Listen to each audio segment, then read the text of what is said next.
ஹல்லேலூயா. எப்படி இருக்கிறீங்க? நீங்கள் எல்லாரும் சுகமாக இருக்கிறீங்க அப்படின்னு கிறிஸ்துவுக்குள்ளே நான் நம்புகிறேன்.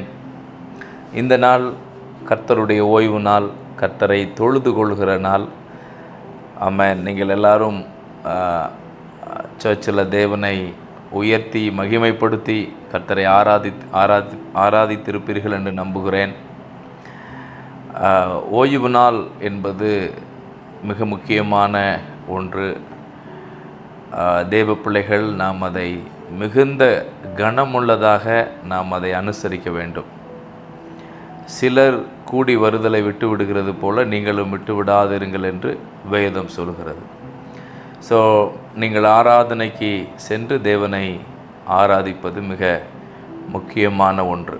இந்த நாளில் எங்களுடைய ஆராதனையில் தேவனை உயர்த்த, ஆண்டவரை தொழுது கொள்ள ஆண்டவர் உதவி செய்தார். நாங்கள் தியானித்த வசனத்தை உங்களோடு கூட பகிர்ந்து கொள்ள ஆசைப்படுகிறேன். சங்கீதம் 93:5 வசனம் பின்பகுதியை நான் வாசிக்கிறேன். கர்த்தாவே, பரிசுத்தமானது நித்திய நாளாக உமது ஆலயத்தின் அலங்காரமாயிருக்கிறது. பரிசுத்தம் என்பது தேவனுடைய ஆலயத்தின் அலங்காரமாக இருக்கிறது. நம்முடைய தேவன் எப்படிப்பட்டவர் என்றால் அவர் பரிசுத்தர் என்று வேதம் சொல்லுகிறது. இந்த வேதம் என்ன சொல்லுகிறதோ அது சத்தியம். இந்த வேதம் சொல்லுகிறது நம் தேவன் பரிசுத்தராக இருக்கிறார். ஆமென். நம்மை அழைத்தவர் பரிசுத்தராக இருக்கிறார். நம்மளை அழைத்ததே பரிசுத்தத்திற்கென்றே அவர் அழைக்கிறார். ஆமென். நம்முடைய ஒரு மனிதனை தேவன் அழைக்கும் பொழுது அவன் எப்பேற்பட்ட நிலையில் இருந்தாலும் அந்த மனிதனை ஆண்டவர் பரிசுத்தம் பண்ணுகிறார். கொலைக்காரனாக இருக்கலாம், பல குற்றங்கள் புரிந்த மனிதனாக இருக்கலாம், பாவத்தின் மேலே பாவம் செய்து மரணத்திற்கு ஏதுவான தண்டனைகளை செய்கிறவனாக கூட இருக்கலாம். ஆனால் அந்த மனிதன் இயேசுவின் அண்டே வரும்பொழுது அந்த மனிதனை இயேசு சுத்திகரிக்கிறார், பரிசுத்தம் பண்ணுகிறார். ஆமென். வேதம் சொல்லுகிறது நாம் எல்லாரும் பாவம் செய்து தேவனுடைய மகிமையை அற்றவர்களாய் மாறினோம். ஸோ நம்முடைய முதல் மனிதன் ஆதாம் பாவம் செய்ததினால் அந்த பாவம் சந்ததி சந்ததியாக, ஒரு சந்ததி போய் இன்னொரு சந்ததி வருகிறது. சந்ததி சந்ததியாக அந்த பாவம் தொடர்ந்து அந்த பாவம் மனிதனை, மனு குலத்தை ஆளுகை செய்கிறது. ஸோ இந்த பாவத்திலிருந்து விடுதலை பெற மனிதன் முடியாதவனாக அவன் இருக்கிறான். அப்பொழுதுதான் பிதா தன்னுடைய ஒரே பேரான குமாரனை மனித சாயலில், பாவத்தின் சாயலில் அனுப்பினார். இயேசு மனிதனாய் இந்த பூமியில் பிறந்தார். 33.5 வருஷம் இந்த பூமியில் வாழ்ந்தார். அவருடைய வாழ்ந்ததற்கான ஆதாரங்கள், சரித்திர உண்மைகள் அநேகம் உண்டு. அவர் எப்படி வாழ்ந்தார் அப்படின்னா பரிசுத்தமாய் வாழ்ந்தார். இயேசு மனிதனாய் வந்து பரிசுத்தமாய் வாழ்ந்தது நிமித்தம் பாவத்தில் விழுந்து பாவத்தின் தண்டனையை தன் மீது ஏற்று குடித்து கொண்டிருந்த மனிதனுக்கு இப்பொழுது ஒரு நம்பிக்கை வந்துவிட்டது. என்னது அப்படின்னா பாவத்தை நாம் மேற்கொள்ளலாம். பிசாசினால் வந்த அந்த பாவம் அதை மேற்கொள்ளும்படியான ஒரு நம்பிக்கையை இயேசு இந்த பூமியிலே அவர் கொடுத்தார். ஆமென். பாவத்தை அவர் தன்னுடைய மரணத்தினால அழித்தார் என்று சொல்லி வேதம் சொல்கிறது. பாவத்தின் வல்லமையை அவர் மேற்கொண்டார். பாவம் இயேசுவினிடத்தில் ஒன்றும் செய்ய முடியவில்லை. அன்பானவர்களே, எனவே இன்றைக்கு அந்த ஆண்டவர் நம்மளை அழைக்கிறார், உங்களை அழைக்கிறார். எதற்கு அழைக்கிறார்? ஆமென். நீங்களும் அவரைப் போல பரிசுத்தம் உள்ளவர்களாய் வாழும்படி உங்களை அழைத்தவர் பரிசுத்தராய் இருக்கிறார். ஆகையால் உங்கள் நடக்கைகள் எல்லாவற்றிலும் நீங்கள் பரிசுத்தம் உள்ளவர்களாய் இருங்கள் என்று சொல்லி 1 பேதுரு 1 அதிகாரத்தில் நாம் வாசிக்கிறோம். 1 அதிகாரம் 15வது வசனம், உங்களை அழைத்தவர் பரிசுத்தராய் இருக்கிறது போல நீங்களும் உங்கள் நடக்கைகள் எல்லாவற்றிலும் பரிசுத்தராய் இருங்கள். உங்களை அழைத்தவர் பரிசுத்தர். ஆமென். உங்கள் தெய்வம் அவர் பரிசுத்தர். நீங்கள் ஆராதிக்கிற உங்கள் தேவன் அவர் பரிசுத்தராக இருக்கிறார். ஆகையினால் நீங்களும் உங்கள் நடக்கைகள் எல்லாவற்றிலும் பரிசுத்தமாக இருங்கள். ஒருவேளை உங்கள் வாழ்க்கையில் நீங்கள் பரிசுத்தம் அடைய முடியாமல் அநேக பாவ சோதனைகளில் சிக்கி போராடி கொண்டிருக்கலாம். இயேசு சுவாமி நோக்கி பாருங்கள். ஆமென். அவர் பரிசுத்தர். அவர் பரிசுத்தராய் இருந்து உங்களை அவர் தெரிந்தெடுத்திருக்கிறார். உங்கள் நடக்கைகள் எல்லாவற்றிலும் நீங்கள் பரிசுத்தராய் மாற வேண்டும் என்பது அவருடைய விருப்பம். நீங்கள் பரிசுத்தராய் வாழ முடியும் என்கிறதை வேதம் நமக்கு ஆணித்தரமாக ஆமென் சொல்லுகிறது. அன்பானவர்களே, ஆனால் இந்த பரிசுத்தம் ஆவதற்கு சில காரியங்களை நாம் அர்ப்பணிக்க வேண்டியது அவசியம். தேவனுடைய ஆலயம் என்பது அது பரிசுத்தத்தினால் அலங்கரிக்கப்பட்டதாக இருக்கிறது. இன்றைக்கு எத்தனையோ ஸ்டேஜஸ் நம்ம இந்த உலகத்தில் பார்க்குறோம். அமெரிக்காவில் மைக்கேல் ஜாக்சன் அவருடைய அந்த நடன மேடை என்பது பல கிலோமீட்டர் தூரத்திற்கு அந்த நடன மேடை அமைக்கப்படுமா. அநேக ஒளிப்பொருக்கிகள், அதே போல் லைட்டிங் செட்டப், இதெல்லாம் பார்த்தா ரொம்ப அமேசிங்காக இருக்கும். ஆனால் இவைகள், இந்த அலங்காரம் எல்லாம் என்ன நடக்கிறது? அவர் அநேக இளைஞர்களை, வாலிபர்களை, மனிதர்களை தவறான பாதையில் அவர் வழிநடத்தின ஒரு மனிதனாக அவர் இருந்தார். ஆனால் இந்த அலங்காரங்கள் எல்லாம் ஆண்டவருடைய சபையில் இருப்பதில்லை. தேவனுடைய ஆலயத்தின் அலங்காரம் என்பது பரிசுத்தமானவைகளாக இருக்கிறது. பரிசுத்தமானவைகள் மாத்திரமே தேவனுடைய ஆலயத்தின் அலங்காரமாக இருக்கிறது. நீங்களே தேவனுடைய ஆலயம் என்று வேதம் சொல்கிறது. ஆமென். உங்களுடைய சரீரத்தில் அவர் வாசம் பண்ணுகிறார். உங்கள் இருதயத்தில் அவர் வாசம் பண்ணுகிறார். ஆமென். அப்போ உங்களுக்குள்ள ஆண்டவர் வாசம் பண்ண விரும்புகிறார். நமக்குள்ளே, எனக்குள்ளே ஆண்டவர் வாசம் பண்ணுகிறார். ஸோ அவர் தேவாதி தேவன். அந்த பரிசுத்தமுள்ள தேவன் எனக்குள்ளே வாசம் பண்ண வேண்டுமென்றால் அந்த ஆலயம் பரிசுத்தத்தினால் அலங்கரிக்கப்பட வேண்டும் அல்லவா? உங்களுடைய சரீரம் பரிசுத்தத்தினால் அலங்கரிக்கப்பட வேண்டும் அல்லவா? எனவே இந்த நாளில் அந்த பரிசுத்தத்தை நான் என் வாழ்க்கையில் பெறுவதற்கு நான் என்ன செய்ய வேண்டும்? அந்த பரிசுத்த அலங்காரத்தை என்னுடைய வாழ்க்கையில் நான் பெற்றுக்கொள்ள என்ன செய்ய வேண்டும் என்று ஒரு சில வார்த்தைகளை இந்த நேரத்தில் உங்களோடு கூட நான் பகிர்ந்து கொள்ள நான் ஆசைப்படுகிறேன்.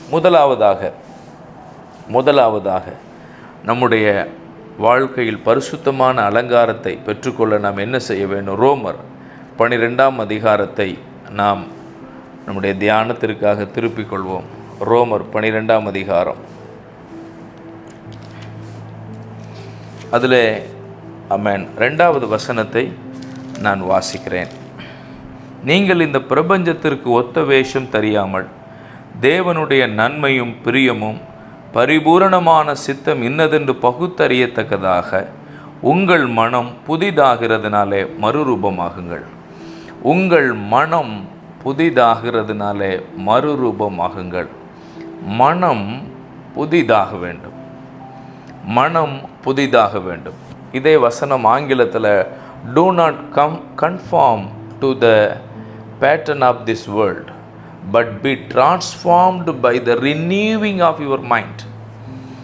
renewing, நம்முடைய மைண்டு மறுரூபமாகணும். எப்படி உங்களுடைய மைண்ட் இருக்குது? உங்களுடைய மைண்ட் செட்டப் எப்படி இருக்குது?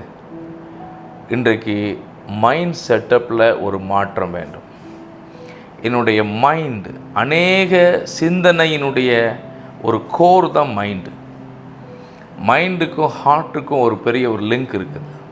What is in your heart, your your your your mind is reflecting those things. என்னுடைய இருதயத்தில் உள்ளதெல்லாம் என்னுடைய சிந்தை, என்னுடைய மைண்டு அது என்ன பண்ணுகிறது என்றால் அது சிந்திக்கிறது. ஸோ அந்த சிந்தையில் மாற்றம் என்பது மிக அவசியம். சிந்தையில் மாற்றம். சிந்தை எப்படிப்பட்ட சிந்தை உங்களுக்கு இருக்கிறது? நம்முடைய சிந்தையில் ஒரு பெரிய மாற்றத்தை ஆண்டவர் எதிர்பார்க்கிறார். சிந்தை மாறாத பட்சத்தில் உங்கள் வாழ்க்கையில் அந்த பரிசுத்தம் என்கிற அலங்காரத்தை நாம் பார்க்க முடியாது. ஸோ சிந்தை மாற வேண்டும். மனம் மாறுதல் என்பது மிக அவசியமாக இருக்கிறது. நீங்கள் ஒரு ஒரு ஒரு ஒரு பன்னி நம்ம ஊரில் நிறைய பார்த்துருக்குறோம். பிக். ஒருவர் ஒரு பன்னியை சிறு குட்டியில் எடுத்து வீட்டில் வளர்க்கணும் அப்படின்னு சொல்லி அவர் நினைத்தாராம். அவர் சிறு குட்டிக்கு நல்ல பால் கொடுத்து, நல்ல போஷாக்கான உணவுகள் கொடுத்து, காய்கறிகள் கொடுத்து அதை அவர் பராமரித்து வந்தார். அது வளர்ந்தது. வீட்டிலேயே வைத்து அவர் அதை பாதுகாத்து கொண்டார். ஒரு நாள் அது பன்றி குட்டி கொஞ்சம் வளர்ந்தது. இப்பொழுது நல்ல திடகாத்திரமான, நல்ல அழகான, புஷ்டியான ஒரு பன்றியாக அது மாறிவிட்டது. இப்போ இந்த பன்றி குட்டியை கூட்டிக் கொண்டு சரி வாக்கிங் போயிட்டு வரலாம் அப்படின்னு சொல்லி ஒரு வாக்கிங் போனார். வாக்கிங் போகும்போது இந்த பன்னிக்குட்டி முறையாக அங்கே சுற்றி பார்க்கிறது. அப்பொழுது கொஞ்சம் தூரத்தில் ஒரு பன்னி கூட்டம் அங்கே அந்த சகதியில் கடந்து புரண்டு கொண்டு அங்கே இருக்கின்ற அசுத்தமானவைகளை சாப்பிட்டு கொண்டு இருக்கிறது. அப்பொழுது இந்த வளர்த்த எஜமான் அந்த பன்றிக்குட்டியை கவனித்து பார்க்கிறார். இது இப்பொழுது என்ன செய்கிறது அப்படின்னு. ஏனென்றால் இதுவரை அந்த அசுத்தமானதை ஒன்றும் அந்த பன்றி குட்டிக்கு அவர் கொடுக்கவில்லை. மிகவும் நல்ல சத்தான ஆகாரங்களை கொடுத்து வளர்த்து வந்திருக்கிறார். ஆனால் பாருங்கள், அந்த கூட்டத்தை பார்த்து அந்த ஒரு கெட்ட வாடை அதனுடைய முகத்தில் பட்ட உடனே தன்னுடைய எஜமானை விட்டுட்டு குடுகுடுன்னு ஓடி அந்த சகதிக்குள்ளே அது விழ ஆரம்பித்தது. அங்கே இருக்கின்ற அசுத்தமானவைகளை எல்லாம் அதை சாப்பிட ஆரம்பித்தது. பார்த்திங்களா, அநேக நேரங்களில் இந்த பன்றி குட்டியைப் போல தான் மைண்ட் என்பது இருக்கிறது. உடைய மனம் அவ்விதமாக இருக்கிறது. ஸோ இன்றைக்கு ஆண்டவராக இயேசு கிறிஸ்து நம்மளை பரிசுத்தத்திற்கென்று அவர் தெரிந்தெடுத்து அவருடைய பரிசுத்தமான வழியில் நம்மளை நடத்துகிறார். நமக்கு தேவையான நல்ல போஷாக்கான உணவுகளை ஆண்டவர் தருகிறார். ஆனால் இந்த மைண்டில் மறுரூபம் இல்லாததுனால, மாற்றம் இல்லாததுனால எதை நாம் விட்டு வந்தோமோ அதையே சிந்திக்கிறவர்களாய், அதையே எண்ணுகிறவர்களாய், அதையே யோசிக்கிறவர்களாய், அவைகளை மறுபடியும் ஆவலோடு நடப்பிக்கிறவர்களாய் மாறிவிடுகிற இருதயம், மாறிவிடுகிற அந்த மனம், இப்படிப்பட்ட மனநிலையில் இருக்கிறவர்கள் அந்த பரிசுத்தத்தை தங்களுடைய வாழ்க்கையில் அவங்க பெற முடியவே முடியாது. எனவே இன்றைக்கு மைண்டில் ஒரு மாற்றம் என்பது தேவை. அதான் வேதம் சொல்லுகிறது, நீங்கள் கீழானவைகளை நோக்காமல் மேலானவைகளை நோக்குங்கள். மேலானவைகளை நோக்கி பாருங்கள். மேலானவைகள் என்றால் என்ன? அது மகிமையானவைகள், அது சிறந்ததானவைகள், பிதாவினுடைய சமூகத்தில் இருக்கின்ற அந்த மேலானவைகள், பரிசுத்தமானவைகள், உன்னதமானவைகள், மகிமையானவைகள், இவைகளை நீங்கள் சிந்திக்கவும் இவைகளை நீங்கள் யோசிக்கவும் வேண்டும் என்று பரிசுத்த வேதம் நமக்கு கற்றுத்தருகிறது. என் அன்பு தேவ பிள்ளைகளே, உங்களுடைய சிந்தை மாற வேண்டும். என்னுடைய வாழ்க்கையில் பரிசுத்தம் வர வேண்டும் என்றால் என்னுடைய சிந்தையில் ஒரு மாற்றம் என்பது மிக அவசியமாக இருக்கிறது. பரிசுத்த பவுல் தன்னுடைய வாழ்க்கையில் சிந்தையில் எவ்விதமான ஒரு மாற்றத்தை பெற்றுக்கொண்டார் என்கிறதை பிலிப்பியர் பிலிப்பியருக்கு எழுதின நிருபத்தில் அவர் கூறுகிறார். பிலிப்பியர் 3ஆம் அதிகாரம் 11வது வசனத்தை நான் வாசிக்கிறேன். அவருக்காக, இயேசுவுக்காக எல்லாவற்றையும் நஷ்டம் என்று விட்டேன், குப்பையுமாக எண்ணுகிறேன். எல்லாவற்றையும் நான் நஷ்டம் என்று விட்டேன். எனக்கு லாபமாக இருந்தவைகள் எல்லாமே இனி நஷ்டம் என்று நான் எண்ணினேன். ஏனென்றால் அதைவிட மேலானதும் மகிமையானதும் நித்தியமானதும் ஆகிய காரியத்தின் மீது என்னுடைய நோக்கம் வந்துவிட்டது. எனவே நான் எதையெல்லாம் எனக்கு லாபம் என்று நினைத்தனோ அதெல்லாம் நான் நஷ்டம் என்று எண்ணுகிறேன். இந்த உலகத்தில் நாம் அநேக காரியங்களை லாபம் என்று நாம் எண்ணுகிறோம். ஆமாம். இந்த உலகத்தில் இருக்கிற உறவுகள், பணம், கல்வி, நல்ல வேலை, நல்ல குடும்பம், பதவி உயர்வு, நம்ம படித்த பட்டங்கள், நாம் பெற்ற பட்டங்கள், இன்னும் அநேகம் இந்த உலகத்தில் உண்டாயிருக்கிற இவைகளெல்லாம் எனக்கு லாபம் என்று நான் ஒரு காலத்தில் நான் நினைத்தேன், எண்ணினேன். ஆனால் ஒரு மனிதன் பரிசுத்தத்தின் மீது வாஞ்சை உள்ளவனாய் மாறும்போது இவைகள் எல்லாம் எனக்கு நஷ்டம் என்று அவன் கருத தொடங்குகிறான். இவைகள் எல்லாம் வேண்டாம் என்றல்ல, இவைகள் எல்லாம் நஷ்டம்.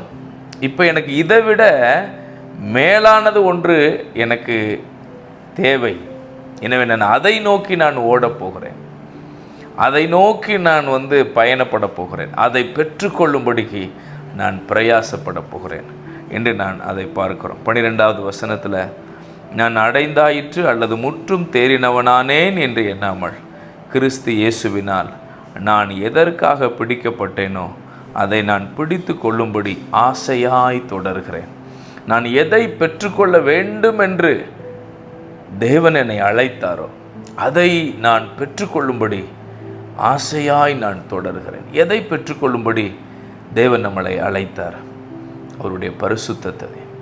நான் பரிசுத்தமாக இருக்கிறது போல் நீங்களும் உங்கள் நடக்கைகள் எல்லாவற்றிலும் பரிசுத்தமாக இருங்கள். ஏனென்றால் பரிசுத்தம் அடையும் பொழுது நித்திய வாழ்வை, நித்திய ஜீவனை நாம் பெற்றுக்கொள்கிறோம். இயேசு ஒரு நாள் மேகம் இதில் அவர் தம்முடையவர்களை சேர்த்து கொள்ளும் நாள் மிக சீக்கிரமாக இருக்கிறது. அப்பொழுது அவருக்குள் மரித்தவர்கள் முதலாவது எழுந்திருப்பார்கள். பின்பு உயிரோடு இருக்கிற யாவரும் மறுரூபமாக்கப்பட்டு அவரோடு கூட இவ்விதமாக நாம் இருப்போம்.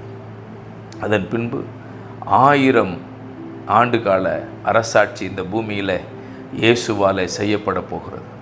அந்த அரசாட்சியில் நீங்களும் நானும் இருக்கணும். பாருங்கள், இவ்வளவு மேன்மையான காரியங்களை நமக்கு ஆண்டவர் வைத்திருக்கிறார். எனவே தான் பரிசுத்தம் என்பது மிக முக்கியமாக இருக்கிறது.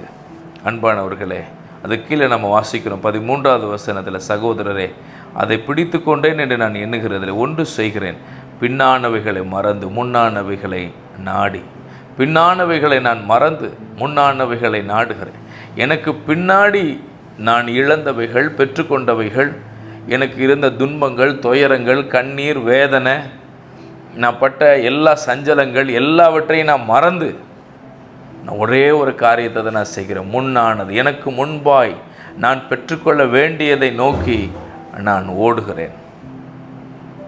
14 கிறிஸ்து இயேசுவுக்குள் தேவன் அழைத்த பரம அழைப்பின் பந்தய பொருளுக்காய் இலக்கை நோக்கி நான் தொடர்கிறேன்.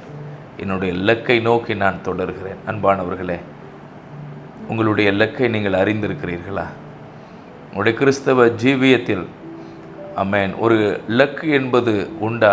கோல் என்பது உண்டா? இல்லை, ஒவ்வொரு நாளும் நான் ஏதோ எழுந்திருக்கிறேன், சாப்பிடுகிறேன், வேலைகளை செய்கிறேன், மறுபடி நான் படுத்து தூங்குகிறேன், அடுத்த நாள், ஒவ்வொரு நாளும் இவ்விதமாக எந்த ஒரு பயனும் இல்லாமல் நீங்கள் ஓடிக்கொண்டிருக்கிறீர்களா?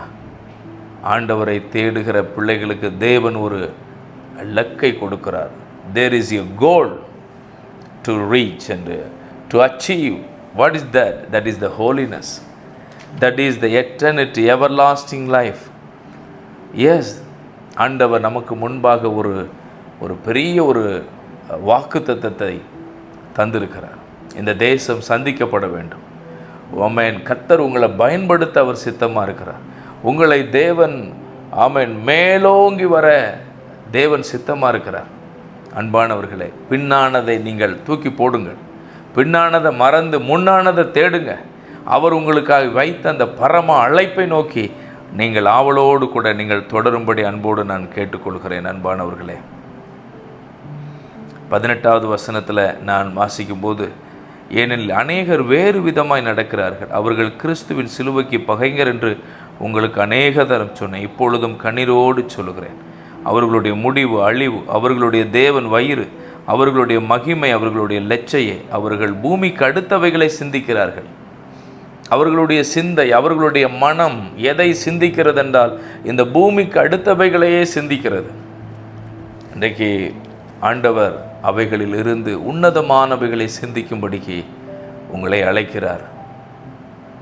ஆமென். நீங்கள் அதற்கு உங்களை ஒப்பு கொடுங்கள். அப்போ மனம் புதிதாகணும். என்னுடைய மனம் மேலானவைகளை சிந்திக்க ஆரம்பிக்கணும். மனம் புதிதாகிறதுனால மறுரூபமாகுங்கள். அப்பொழுது அந்த மேன்மையானவைகளை நாம் பெற்றுக்கொள்ள முடியும். ஆமாம். 2வது நாம் பார்க்கும்போது புட்டிங் ஆன் கிரைஸ்ட். கலாத்தியர் 3ஆம் அதிகாரம் 27வது வசனத்தை வாசிக்கும்போது நாம் அங்கு ஒரு காரியத்தை கற்றுக்கொள்கிறோம். ஏனெனில் உங்களில் கிறிஸ்துவுக்குள்ளாக ஞானஸ்தானம் பெற்றவர்கள் எத்தனை பேரோ அத்தனை பேரும் கிறிஸ்துவை தரித்து கொண்டீர்களே. கிறிஸ்துவை தரித்து கொண்டீர்களே. கிறிஸ்துவை தரித்து கொள்ள வேண்டும். ஆமென். Number 2, very very important. கிறிஸ்துவை நீங்கள் தரித்து கொண்டிருக்கிறீர்களா? பர்த்திமேயு என்ற குருடன் இயேசுவின் அண்டை வந்த பொழுது அவன் எப்படி வந்தான்? தன்னுடைய பழைய வஸ்திரத்தை கலட்டி போட்டுட்டு இயேசுவின் இடத்துல வந்தான். ஒரு வெண் வஸ்திரம் தரிப்பிக்கப்பட வேண்டியது அவசியம். 7 சபைகளை குறித்து சொல்லும் பொழுது சர்தை சபையிலே உள்ளவர்களில் சிலர் அவர்கள் வெண் வஸ்திரம் தரித்தவர்களாக இருந்தார்கள் என்று ஆமென் சொல்லப்படுகிறது. அவர்களுடைய கிரியைகள் உண்மை உள்ளதாக இருந்தது. இன்றைக்கு நீங்கள் கிறிஸ்துவை தரித்திருக்கிறீர்கள் அப்படின்னா உங்களுடைய பழைய மனுஷனை நீங்கள் களைந்து போட்டால் தான் புதிய மனிதனை நீங்கள் தரித்து கொள்ள வேண்டும். புதிய மனிதனாய் கிறிஸ்துவை நாம் தரித்து கொள்ள வேண்டும். கிறிஸ்துவை தரித்து கொள்வது மிக அவசியம். அன்பான தேவ பிள்ளைகளை, கிறிஸ்துவை தரித்து கொள்ளுதல் என்றால் என்ன? எனக்குள்ளே இருந்த சுபாவங்கள் அழிந்து கிறிஸ்துவின் சுபாவங்கள் என்னில் வெளிப்படுவது. கிறிஸ்துவின் உடைய சுபாவங்கள் என்னில் வெளிப்படுவது மிக மிக அவசியமாக இருக்குது. கிறிஸ்துவில் வெளிப்பட்ட சுபாவங்கள் என்ன? அவர் மரண பரியந்தம் தாழ்மை உள்ளவராக இருந்தார். பிலிப்பியரில் நாம் வாசிக்கிறோம். கம்பேஷன், இரக்கம் அவருக்குள் இருந்தது. லவ், இயேசு எல்லாரையும் நேசித்தார். அதே போல் நேசிக்கிற ஒரு சுபாவம் எனக்குள் வர வேண்டும். எண்ணங்கள் எனக்குள்ள வேண்டும். ஃபர்கிவ்னஸ், இயேசு பாவங்களை மன்னித்தார். ஃபர்கிவ்னஸ், அவர் இருதயத்தில் வேறு எதையும் வைக்கவில்லை. தனக்கு விரோதமாக இழைக்கப்பட்ட எல்லா அநீதிக்கும் அவர் பழி வாங்கவில்லை, மாறாக அவர்களை மன்னித்தார். பிதாவே இவர்களுக்கு மன்னியும் என்று அவர் சொன்னார். எத்தனை பேருடைய இருதயம் அப்படி இருக்கிறது?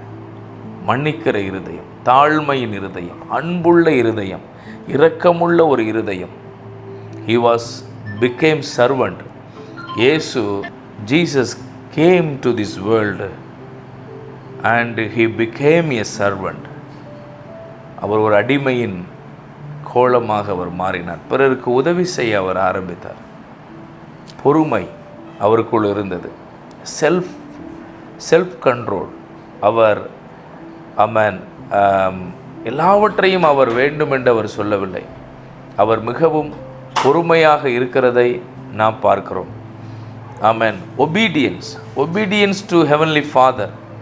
பிதாவினுடைய சித்தத்தை செய்யும்படிக்கு அவர் தாழ்மையாக இருக்கிறதை நாம் பார்க்கிறோம். ஆமென். கரேஜஸ். அவர் சிலுவைக்கு நேராக பிதாவினுடைய திட்டம் இது என்பதை அறிந்த அவர் அந்த சிலுவைக்கு நேராக அவர் கடந்து செல்லுகிறதை நாம் பார்க்கிறோம். ஸோ இந்த குணநலங்கள், இந்த சுபாவங்கள் நம்மிலே இருக்க வேண்டியது அவசியம். இந்த சுபாவங்கள் நமக்குள் வராமல் நாம் பரிசுத்தத்தை நம்மிலே பார்க்க முடியாது. எனக்குள் தாழ்மை வர வேண்டும். அந்த கிறிஸ்துவில் இருந்த தாழ்மை, கிறிஸ்துவில் இருந்த அந்த பாவ மன்னிப்பு, கிறிஸ்துவில் இருந்த இரக்கம், கிறிஸ்துவில் இருந்த கீழ்ப்படிதல், ஸோ இவைகளை நான் என் வாழ்க்கையில் வெளிப்படுத்த நான் துவங்க வேண்டும். ஸோ என்னுடைய பழைய சுபாவங்கள் மரித்து அல்லது மறைந்து இந்த புதிய சுபாவங்கள் என்னிலிருந்து வெளிப்பட வேண்டியது மிக அவசியம். ஒருவன் கிறிஸ்துவுக்குள்ளே இருந்தால் அவன் புது சிருஷ்டியாக இருக்கிறான். பழையவைகள் எல்லாம் ஒழிந்தன, எல்லாம் புதிதாயின என்று வேதம் சொல்கிறது. ஸோ ஒரு புது சிருஷ்டியாக மாற வேண்டும். அப்பொழுது தான் அந்த பரிசுத்தம் என்பது நமக்குள் சாத்தியம். அன்பானவர்களே, உங்களுடைய வாழ்க்கையில் அந்த புதிய சுபாவங்களை நீங்கள் வெளிப்படுத்துகிறீர்களா? கிறிஸ்துவின் சாயலை வெளிப்படுத்துகிறீர்களா? கிறிஸ்துவின் சுபாவத்தை வெளிப்படுத்துகிறீர்களா? கிறிஸ்துவினுடைய மகிமை உங்களில் விளங்கும்படி நீங்கள் பிரயாசப்படுகிறீர்களா? பிதாவினுடைய சித்தம் செய்வதே என்னுடைய உணவாக இருக்கிறது என்று இயேசு சொன்னாரே. உங்களை குறித்து பிதாவினுடைய சித்தத்தை நீங்கள் நிறைவேற்றுகிறீர்களா? நீங்கள் யோசித்து பாருங்கள். இவ்விதமாய் நாம் செய்யும் பொழுது நமக்குள்ளே அவர் பரிசுத்தத்தை ஆமென் ஆண்டவர் தருகிறார். ஆமென். இறுதியாக ஒரே ஒரு காரியத்தை சொல்லி ஆமென் நான் இங்கே நிறைவு செய்ய ஆசைப்படுகிறேன். என்னவென்றால், walking in newness of life, புதிய ஜீவன் உள்ளவர்களாய் நீங்கள் நடந்து கொள்ளுங்கள். ரோமர் 6ஆம் அதிகாரம் 4வது வசனம். புதிய ஜீவன் உள்ளவர்களாய், ஒரு புதிய ஒரு எனர்ஜெட்டிக்கோடு கூட நீங்கள் உங்களுடைய பயணத்தில் நீங்கள் காணப்பட வேண்டும். ஒரு சோம்பேறியைப் போல அல்ல, எல்லாவற்றையும் இழந்த ஒரு மனிதனைப் போல அல்ல. நியூ எனர்ஜெட்டிக் பீப்புள், ஒரு புதிய ஜீவன் உள்ளவர்களாய், புதிய வல்லமையை பெற்றுக்கொண்டவர்களாய் நாம் இருக்க வேண்டியது அவசியம். அப்பொழுது தான் நமக்குள்ள அந்த பரிசுத்தத்தை ஆண்டவர் தருகிறார். ஆமென். தேவ பயத்தோடு நம்முடைய புதிய பாதையை நாம் செவ்வைப்படுத்தி முன்னேறுவோம். ஆண்டவருடைய ஆசீர்வாதத்தை பெற்றுக்கொள்வோம். அன்பான தேவ பிள்ளைகளே, எனவே அவருடைய ஆலயத்தினுடைய அலங்காரம் என்பது பரிசுத்தம். நீங்களே அவருடைய ஆலயமாக இருக்கிறீர்கள். உங்களுக்குள்ளே அந்த பரிசுத்தத்தை தேவன் அருளுவாராக. நமக்குள்ளே தேவன் அந்த பரிசுத்தத்தை அருளுவாராக. பரிசுத்தம் இல்லாமல் ஒருவனும் தேவனை தரிசிக்க முடியாது. பாவங்களை மறைக்கிறவன் வாழ்வடைய மாட்டான். He will not prosper. ஆமென். அவன் வாழ்வடைய மாட்டான். ஆனால் பாவங்களை அறிக்கை செய்து விட்டு விடுகிறவனோ இரக்கம் பெறுவான். இந்த நாளிலும் மறைக்கப்பட்டிருக்கிற பாவங்கள், என்னுடைய வாழ்க்கையில் இருக்கிற பாவங்களின் நிமித்தமாய் நான் தேவனுடைய பிரசன்னத்தை இழந்து காணப்படுவேன் என்றால், என்னுடைய வாழ்க்கையில் மறைந்து கிடக்கிற அசுத்தமான ஜீவியங்கள் நிமித்தமாக நான் ஆண்டவருடைய கிருபையிலிருந்து நான் வெகு தூரத்தில் இருப்பேன் என்றால், இன்றைக்கு அவைகள் எல்லாம் அறிக்கை செய்து நாம் ஆண்டவரை நோக்கி நாம் பார்ப்போம். தேவனுடைய இரக்கத்தை பெற்றுக்கொள்வோம். தேவாதி தேவன் உங்களை ஆசீர்வதித்து வழி நடத்துவாராக. God bless you. God bless you.